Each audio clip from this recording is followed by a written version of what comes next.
आप एक बार चेक कर लीजिए कि आपको कुछ जरूरत तो नहीं। ओह, मतलब रिवॉल्वर में एक गोली असली है।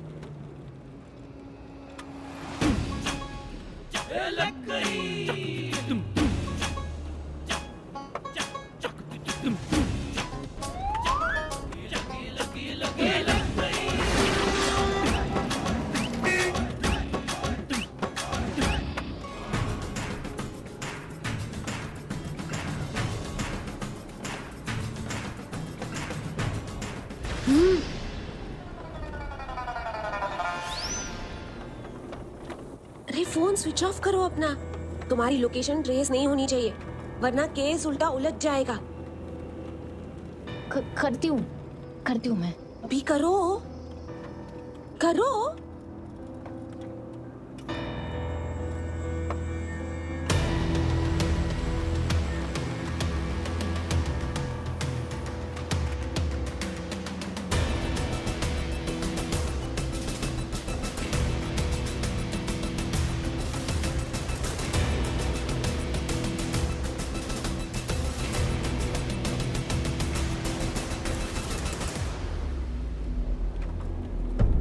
क्या लिख रही हो?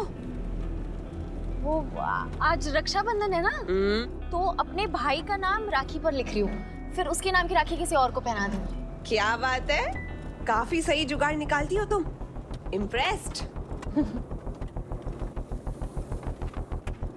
बिल्लू मिश्री के गन में एक बुलेट असली है। तेज भाग, तेज।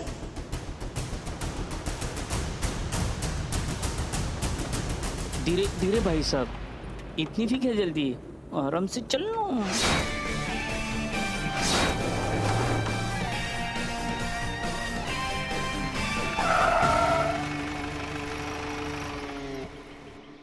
ओके चीता, अब हमारी बात ध्यान से सुनो, कोई गलती नहीं होनी चाहिए। हाँ मैडम सर, हम और सनी हम दोनों लोग रेडी हैं।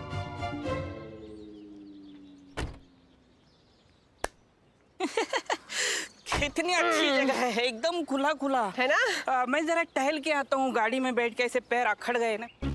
हाँ हाँ, टहल लीजिए, जितना टहलना है टहल लो तुम। आज हम तुमको छोड़ रहे बिल्लू, भागो। मतलब जाए पक्का? हाँ हाँ। अरे नहीं नहीं, आप ऐसे ऐसे कैसे छोड़ सकते हो, आपको प्रॉब्लम हो जाएगी। तो मेरा बिल्लू निवास है, उसमें मैं एडजस्ट कर लूंगा। अरे बिल्लू, तुम हमारी फिक्र मत करो, हम सब संभाल लेंगे। मामा जी नेता है हमारे, तुम बस भागो आज।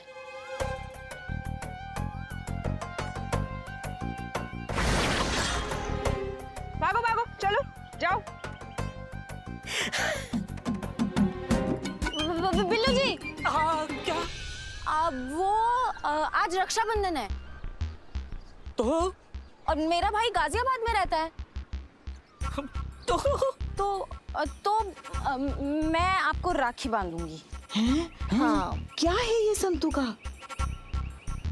ये बुलेट प्रूफ है, मुझे बचा लेगी। जब भी आप मुड़ के भागो, जब भी आप मुड़ के भागने लगोगे ना, तो इस राखी के पीछे देख लेना। थैंक यू भैया। Thank you. जाओ। हाँ हाँ, भागो बिल्लू भागो। बिल्लू मिश्री की गन में एक बुलेट असली है, भाग तेज भाग।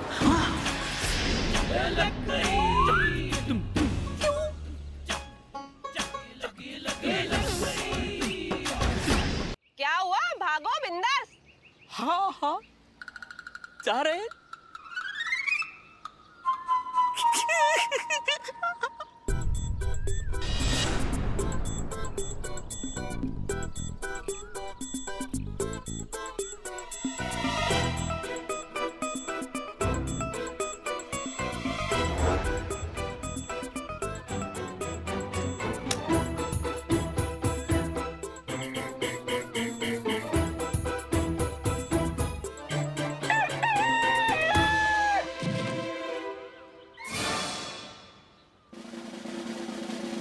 गलत टाइम पे क्यों आवाज लगाई तुमने? अरे हम नहीं किए। तुमने नहीं किया तो फिर किसने किया?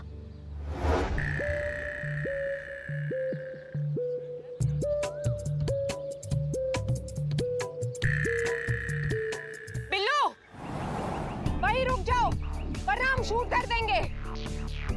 क्या है ये चीटिंग? पहले आपने बोला जाओ फिर रुको, ये चीटिंग है। मैं नहीं खेलता, मैं चला। बिल्लू वहीं पर खड़े रह जाओ वरना गोली मार देंगे। हाँ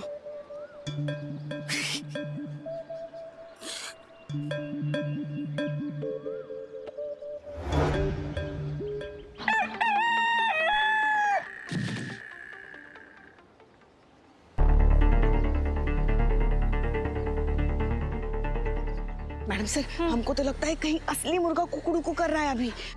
हैं? फिर से? बिल्लू वहीं पर खड़े हो जाओ वरना गोली मार देंगे हम। अरे तुम एक बार डिसाइड करो ना। पहले बोले जाओ फिर रुको फिर खड़े हो जाओ, ये क्या है आपका? डिसाइड ही नहीं कुछ। ए भाई गाड़ी निकल। ए रुक, चुपचाप चलते बनो।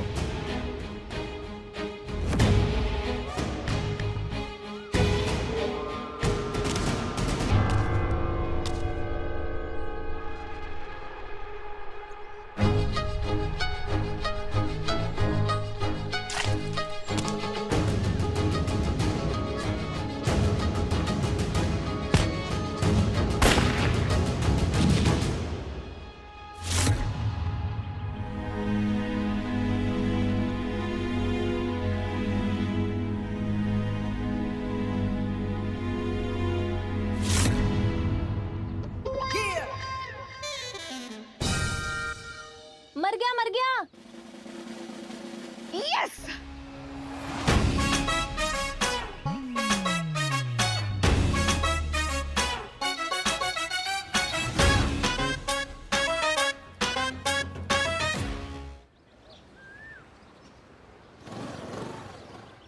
हम चल अंदर।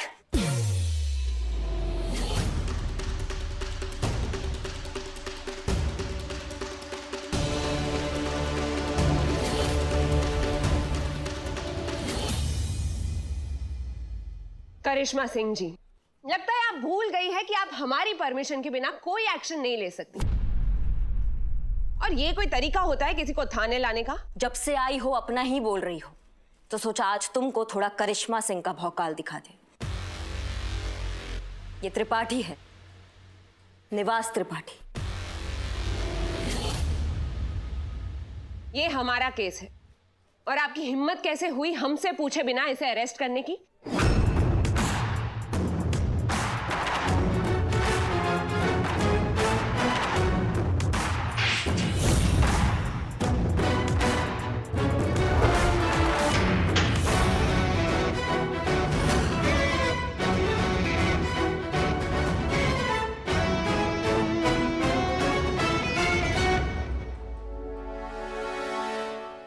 अब हम आपके साथ क्या करें? हमने पिछली बार भी आपसे कहा था कि अगली गलती जो आप करेंगी तब हम सिक्का नहीं उछाल पाएंगे, लेकिन क्या करें, आपको एक और मौका दे ही देते हैं, सिक्का उछाल ही लेते। देखिए, अगर हेड आया तो फिर भगवान भी कह रहे हैं कि आपके खिलाफ हमें कार्यवाही करनी ही पड़ेगी और लाइन हाजिर की जाएगी। और अगर टेल आया तो फिर हम ये सोचेंगे कि आप नादान हैं और आपसे गलती हो गई और माफ कर देंगे आपको, ठीक है?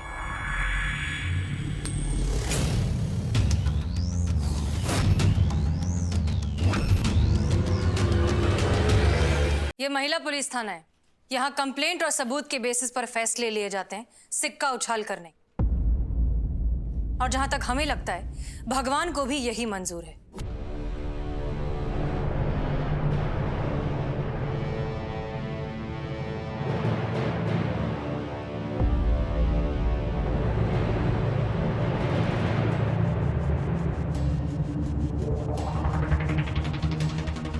आप भगवान के नाम पर लोगों को बेवकूफ बना रही थी।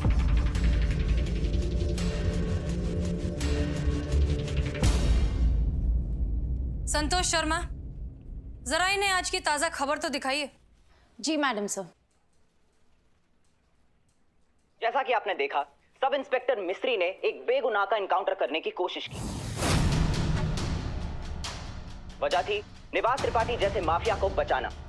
पकड़े गए निवास त्रिपाठी ने खुद कैमरे के सामने कबूल किया है कि उनका मिस्री के साथ क्या संबंध था। सूत्रों के अनुसार सब इंस्पेक्टर मिस्री पांडे के मामा जी बहुत बड़े नेता है और यही वजह है कि बहुत कम समय में मिस्री पांडे कांस्टेबल से सब इंस्पेक्टर बन गई। जब हमने उनसे पूछा तो उनका ये कहना था, क्या कहें, हमें तो कुछ समझ में नहीं आ रहा। हमें मिस्री के काले कारनामों के बारे में कुछ पता नहीं है और हम सरकार से रिक्वेस्ट करेंगे कि उसे सख्त से सख्त सजा मिले इस मामले में।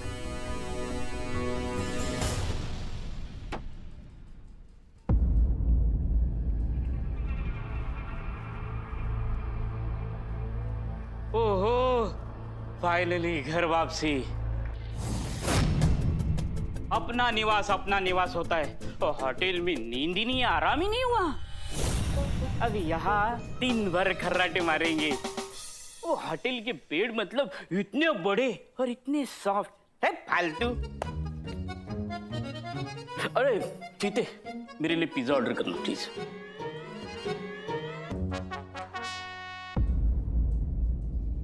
मैडम सर, माफ कीजिएगा। जिंदगी में जब हर चीज आसानी से मिल जाती है तो उसकी कदर नहीं होती। जिन लोगों ने कल तक हमारा फायदा उठाया, आज वो सब लोग दुनिया के सामने बोल रहे हैं कि वो हमें जानते तक नहीं। कल तक हमसे काम था तो ठीक था और आज हम उन पे बोझ बन गए हैं। यहाँ तक कि हमारे सगे मामा ने भी हमें पहचानने से इनकार कर दिया, जबकि सच तो यही है कि उन्होंने जानबूझकर हमारी पोस्टिंग यहाँ पर करवाई थी।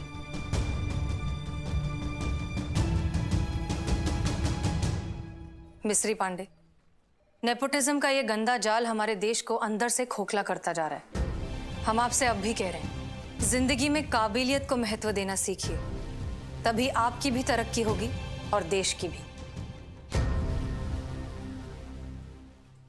मैडम सर, जब हम इस महिला पुलिस थाने में आए थे तब वर्दी सिर्फ पहन कर आए थे, लेकिन आज एहसास हुआ कि इसकी जिम्मेदारी क्या है, और वो है सिर्फ आप लोगों की वजह से।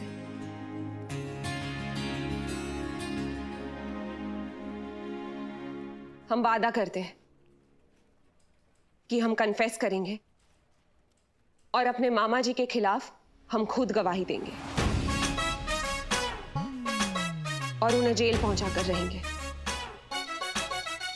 आप सबको जय हिंद।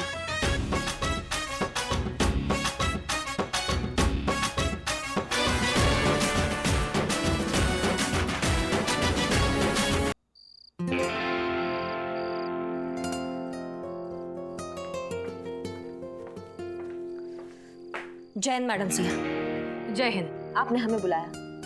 बैठिए।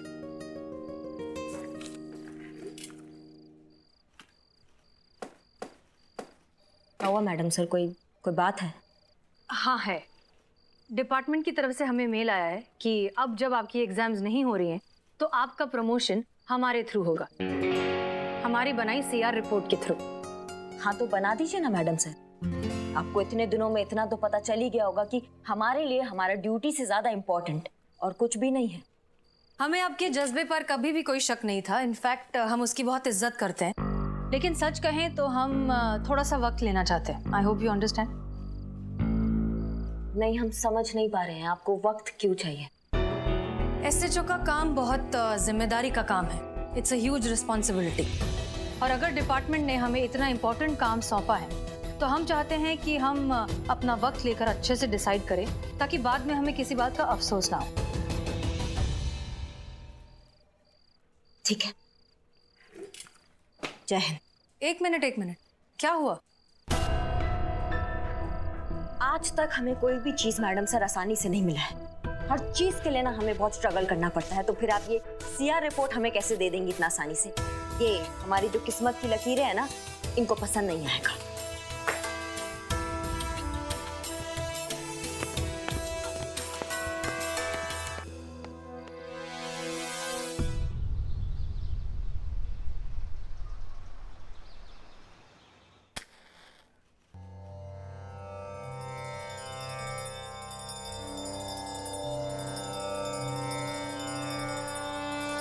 आज 1 तारीख है। वो नवाब फजलुद्दीन इस जगह का मालिक किराया मांगने आता ही होगा। अब आपसे क्या छुपा है? थाने के खाते का हिसाब तो आप जानते ही हैं, कब से नील बटा सन्नाटा। 6 महीने हो गए हैं, खर्चे पाने का कुछ हुआ ही नहीं है। हाँ सही है सही है। नाश्ते में हवा, लंच में गालियां और डिनर में कसम खाने को मिल रही है। बताइए। पुष्पा जी, आप भी ना छोटी छोटी बातों के लिए भोलेनाथ को परेशान करती हैं।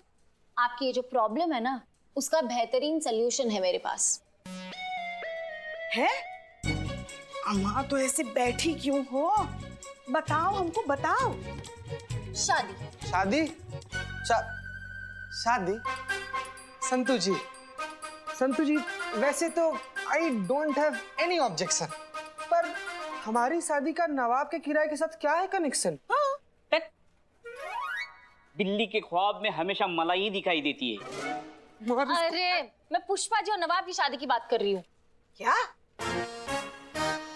पुष्पा जी जरा सोचिए, इधर बैठिए। अरे देखिए, अरे अगर आपकी शादी उस नवाब फसरुद्दीन से हो, फजलुद्दीन, हाँ फसरुद्दीन से हो जाए तो आप इस थाने की मालकिन। अब जब थाना ही आपका होगा तो किराया मांगने कौन आएगा हमसे? कोई नहीं। है ना? बोरा गई हो तुम? हाँ, दिमाग खराब हो गया है तुम्हारा? तुम हमारी और उस नवाब की शादी की बात कर रही हो? शर्म नहीं आती तुमको? पुष्पा जी, इतने अच्छे लड़के में बुराई क्या है बताइए? लड़का?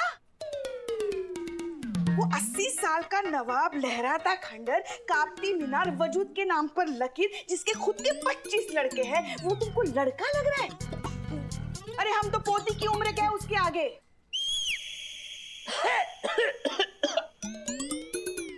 बेटी की उम्र के है। छोटी बहन, बड़ी बहन, हम आप तो क्या अम्मा बन जाए उसकी? इसका गला दबा हुआ नहीं शुक्का हम अपने हाथों से करेंगे। हाँ पुष्पा जी, पॉजिटिव साइड देखिए। अगर आप नवाब के साथ शादी कर लेते हैं तो आप यहाँ की मालकिन बन जाओगी। फिर कोई भी आप पर हुक्म नहीं चला पाएगा। कोई भी का मतलब समझते हो ना? कोई भी। तो घर पर भी आपका हुक्म चलेगा और यहाँ भी आपका हुक्म चलेगा। अरे बिल्ले, औकात में रह के बात कर हमसे। कोई है किसी का हिम्मत है जो हम पर हुक्म चला सके? चल तो रहा है भाई। जब से किसी को पता चला है ना कि हसना मैडम की परमिशन के बिना इनका प्रमोशन नहीं होगा, तो अपनी सीआर रिपोर्ट पे उनका दस्तखत पाने के लिए उनके आगे पीछे घूम रही है। कैसे कैसे कैसे? ऐसे ऐसे ऐसे। और उनका हर ऑर्डर मांग रही है, चेहरे पर प्यारी सी मुस्कान लिए, है ना? जय हिंद मैडम सर। जय हिंद जय हिंद। मैडम सर, आप कहीं जा रही है? हाँ, बीट पर जा रहे हैं। क्यों? अच्छा, वो आज 1 तारीख है ना, तो नवाब आएगा किराया मांगने। हाँ, फिर वो नवाब को संभालेगा कौन? वैसे करिश्मा मैडम है थाने की छोटी मोटी दिक्कतें देखने के लिए। ये हमारा काम नहीं है। सीआर रिपोर्ट चाहिए कि नहीं? क्यों, कोई प्रॉब्लम है आपको? नहीं मैडम सर, वो नवाब को हम संभाल लेंगे, आप जाइए। ओके।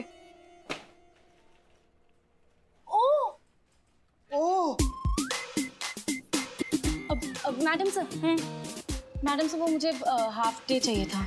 क्यों? वो आप जानती हैं ना, पुलिस हॉस्टल में रेनोवेशन का काम चल रहा है, तो 2-3 महीने के लिए कहीं और रहना पड़ेगा। तो मैंने सोचा मैं सनी के साथ जाके घर ढूंढ लूं। थोड़ी देर में यहाँ पर नवाब साहब आ रहे हैं। तुम जानती हो कि लखनऊ में उनके पास बहुत सारे घर और मकान है। तुम उन्हीं से बात करो, वही कोई अच्छा सा सूटेबल घर देख के तुम्हें किराए पर दे देंगे। Good idea, thank you. मैं नवाब से पूछ लूँ। हाँ मैडम सर, वाह क्या भौकाल, क्या मस्त अच्छा सा आइडिया दिए आप। एकदम मतलब चौकस आइडिया है आपका। Thank you madam sir. हाँ संतु जी, आप ना नवाब से बात कीजिए। कोई जरूरत नहीं सनी उन्हीं के साथ जाने का। अंदर चलिए। तब बाहर बहुत गर्मी है ना संतु जी, प्लीज अंदर चलिए, प्लीज प्लीज।